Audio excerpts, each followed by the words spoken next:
Some people claim that the goal behind jihad is something far more sinister than fighting against oppression.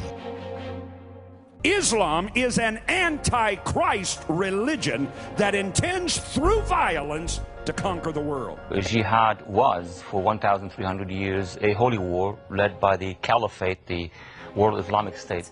Islam is a one-party totalitarian system.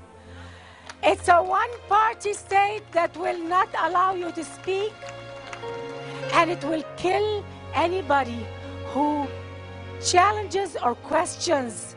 Islam is not a religion.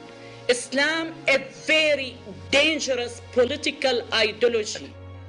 To our society, and it's time we wake up. This is not just a nice religion. It is a political movement bent on world domination through the sword. That's what jihad is. We have a problem all over the world with the ideology of hatred, which is called Islam.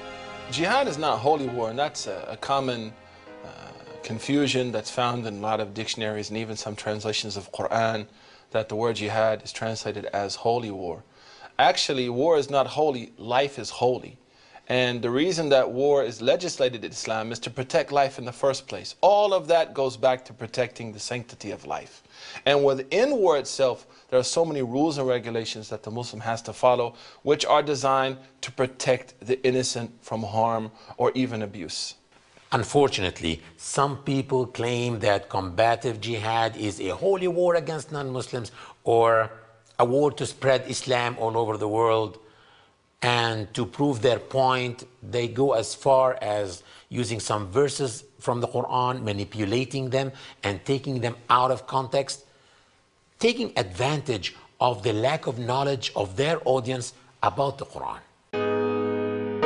The expression holy war was introduced to the world in the literature of the Crusaders about 900 years after the death of Prophet Muhammad. Pope Urban II was the first pope to spread the idea of holy war, or a crusade, to the European public as a term for the recapture of Holy Land from the Muslims. He urged his bishops to preach to their communities. Taking advantage of the Europeans' passion for religion, the symbol chosen for the Crusades consisted of 5 crosses, symbolizing the 5 wounds that they believed Jesus Christ received during the Passion. The Pope and his legislators promised forgiveness and eternal happiness to the impoverished and famine-stricken Christian peasants if they would die in the Crusades for Christ. The Pope's famous words were, "God himself will lead you, for you will be doing his work. Deus vult," which means God wills it. The response to his speech was far greater than even he expected. History was firmly marked when hundreds of thousands marched towards the east, predominantly from France, Germany, and Italy. European historians never had any consensus on the exact number of crusaders in the First Crusade. But Muslim historians claim that there were over 1 million men from different European countries. Some crusaders were motivated by their Christian piety and the will to liberate the city of God, while others were driven by greed and the will to establish new faith strongholds in the wealthy East. What no one can deny is the looting, plundering, abuse, and pillaging that took place at every opportunity. The undisciplined rabble marched eastwards, massacring Jews in the Rhineland, and even attacking and pillaging the Christian villagers of Hungary and Bulgaria. After the fall of Jerusalem in the hands of the Crusaders of the First Crusade, all 70,000 Muslim civilians of Jerusalem were killed and slaughtered. Men, women, and children. Historians mention that their blood flowed like rivers in the streets of Jerusalem. Historically, Saladin or Salahuddin, the Muslim commander who defeated the Crusaders, did not kill any civilians after his victorious entry into Jerusalem. His magnanimity stands out, in contrast to what the Crusaders did nearly 90 years earlier, killing nearly 70,000 civilians. Therefore, we see that to never target non-combatants and never torture prisoners of war are 2 main rules of combat in Islam. However, the Islamic code of combat is far more extensive than these two rules. The code of combat in Islam is comprehensive and covers many social, economic, as well as military aspects related to wartime.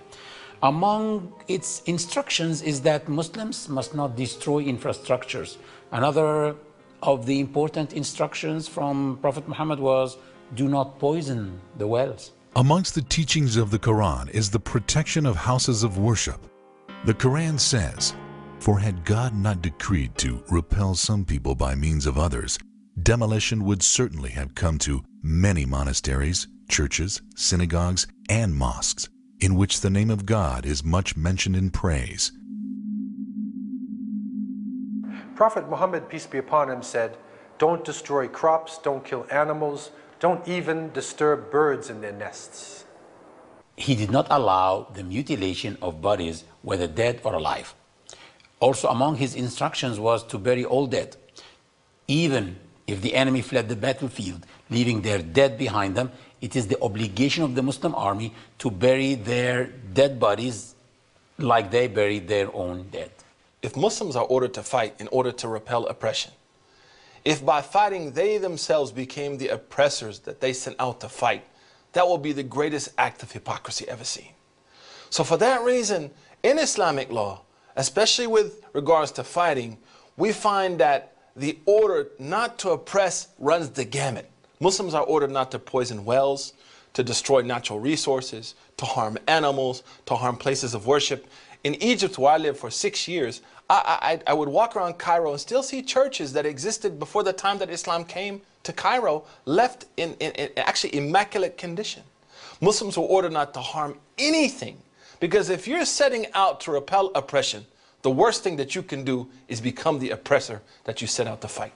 All these teachings bring us back to the spiritual jihad, as it is extremely dangerous if a person seeks to defeat his enemy before defeating his own ego. The result would be exchanging one tyrant for another. Reading the Islamic history, one has to be amazed at the level of discipline of Muslim warriors toward their defeated enemies or their citizens of the conquered countries. A few years after the death of Prophet Muhammad, an army of only 8,500 Muslims defeated the Romans and took over Egypt. They were under the leadership of Amr ibn al-As, one of the Prophet's companions, highly commended as a military genius.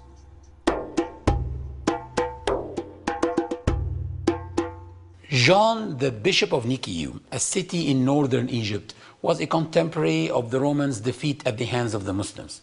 He wrote a chronicle which is considered by the Egyptian Christians to be the most trusted source of the history of the Coptic Church. Bishop John of Nicaea described the return of the Orthodox Pope with these words: "And Amba Benjamin, the patriarch of the Egyptians, returned to the city of Alexandria in the 13th year of his flight from the Romans, where he went to the churches and inspected every one of them. He also described the way Muslims ruled Egypt in another passage. And Amr became stronger every day in all fields of his activity, and he collected the taxes which had been agreed upon, but he took none of the property of the churches, committed no acts of desecration or plunder, and he preserved them throughout all of his days."